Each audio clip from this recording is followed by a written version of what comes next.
আমার feelings amazing. এটাই আমার ঈদ। ঈদের পাঞ্জাবি পরে আছি, এটাই আমার ঈদ। মানে এটাই আমার ঈদ। এই যে আমার পরিবার আমার পাশে, এটাই আমার ঈদ।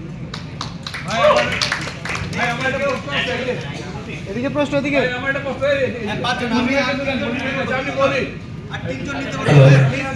আমার প্রশ্নটা হচ্ছে মার্জুন কাসের ভাইয়ের কাছে। সেটা হচ্ছে আপনার ডায়লগটা এটা ভীষণ জনপ্রিয়। তো শুটিং এর বাইরে ব্যক্তিগত জীবনে এই ডায়লগটা আপনার জীবনে কতটা প্রভাব ফেলছে এবং অডিয়েন্স যারা কিংবা আপনার ফ্যান যারা এটা নিয়ে কোনো কখনো মজার ঘটনা আছে কিনা যেটা অডিয়েন্স আজকে বলতে চান? সব ঘটনাই মজার ঘটনা।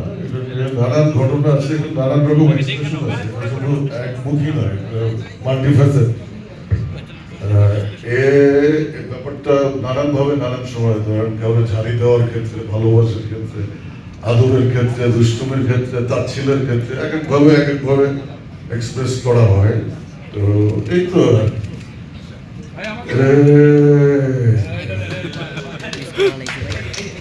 আমি একটা কথা অ্যাড করতে চাই।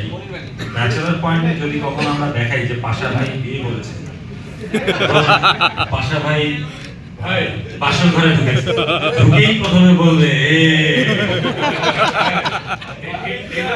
এটা তার হয়তো খুব খুব ভাইরাল একটা ভয়েস। আচ্ছা, আমার প্রশ্নের দিকে আমি এদিকে পিছনে, ক্যামেরার পিছনে আছি।